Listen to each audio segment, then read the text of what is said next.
I'm just thinking what it would be like if there'd been some kind of global catastrophe, I don't know, maybe climate change or nuclear war or something that we haven't thought about yet, but something that threatened the entire planet, and it was absolutely certain that within a very few years it would be completely impossible to sustain any kind of life on here, certainly human life. That would just be out of the question. And what a few people decided to do was to strike out, to build a spaceship and to go off and explore strange new worlds, you know, that kind of thing. And it would be a colony ship, a kind of ark in a way, that we'd launch and try to find a habitable planet orbiting some other star. And now that's a long way away, you know, we couldn't just go to Mars or go to one of the nearby planets. It would have to be an interstellar journey, and that means it would have to be a very long journey, an intergenerational journey in fact. You know, none of us who set off on the ark would get there. Our children probably wouldn't get there. Well, they wouldn't, certainly wouldn't get there. Maybe not our grandchildren or our great-grandchildren. Probably 7 or 8 generations hence actually, maybe even more than that, maybe 15 generations before there was even any chance of making landfall on some other planet. And but we'd give it a go anyway, you know, so several hundred of us would board on this ship. I don't know how we'd sort that out, or decide who went, but we'd sort that out some amicable way. Oops. Go on, cat, you're gonna like this. Go on, go on. Oh, stupid cat, look, see, this is what happens, look, Mexican standoff. White cat. She doesn't like her. Oh, what a weird sound, look.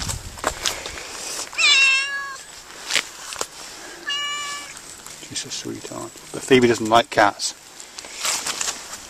Sorry about the interruption to the story. Come on, Phoebe.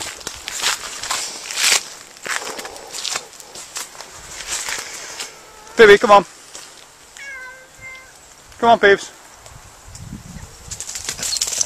Good girl. Oh, I don't know, that was good.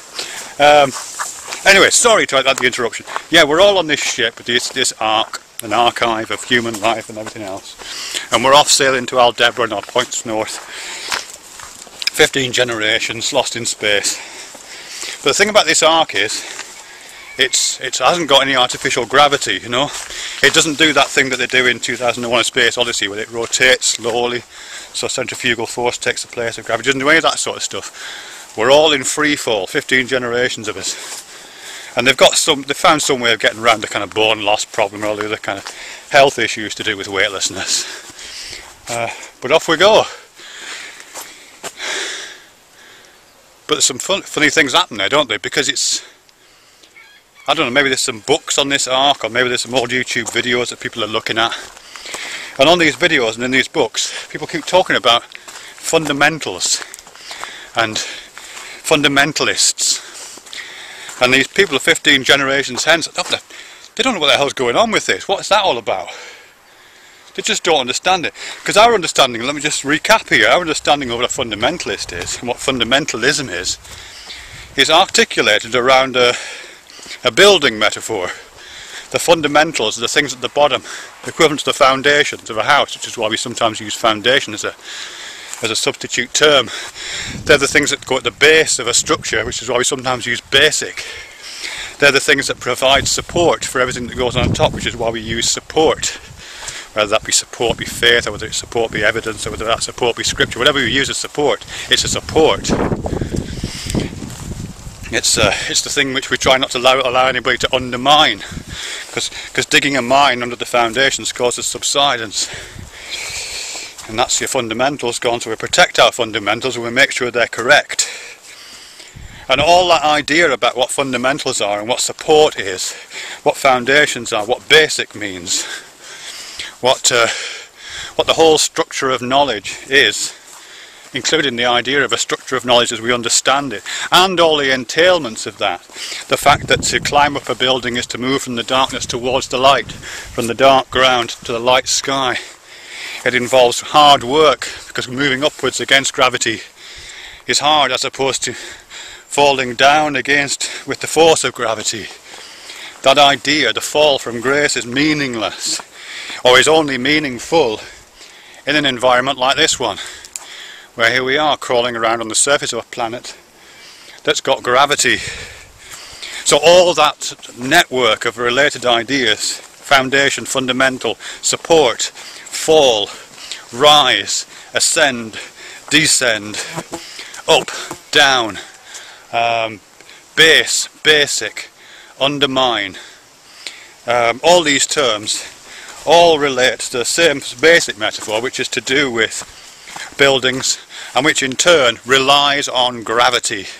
If you haven't got gravity, you can't have any of that sort of stuff. And the 15 generations who spent their time forgetting about planet Earth because they're on the arc to Aldebaran or whatever, they don't know about gravity. It's meaningless to them.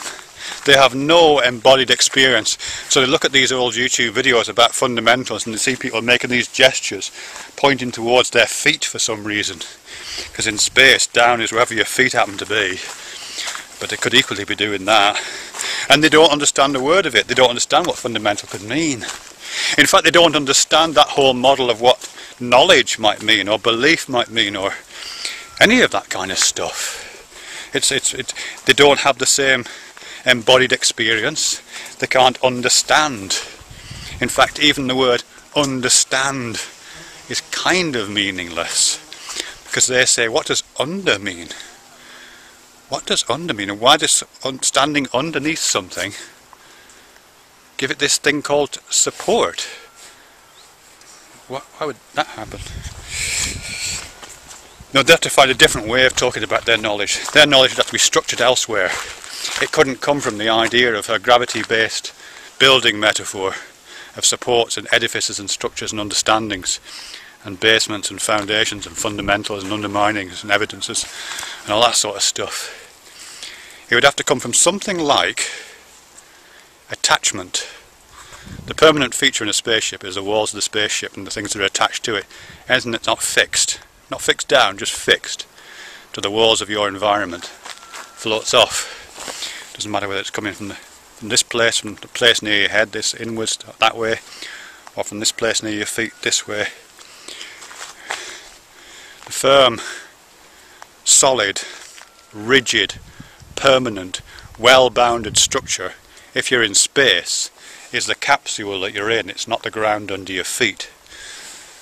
So all knowledge would have to structure, be connected, network in from the outside toward the centre.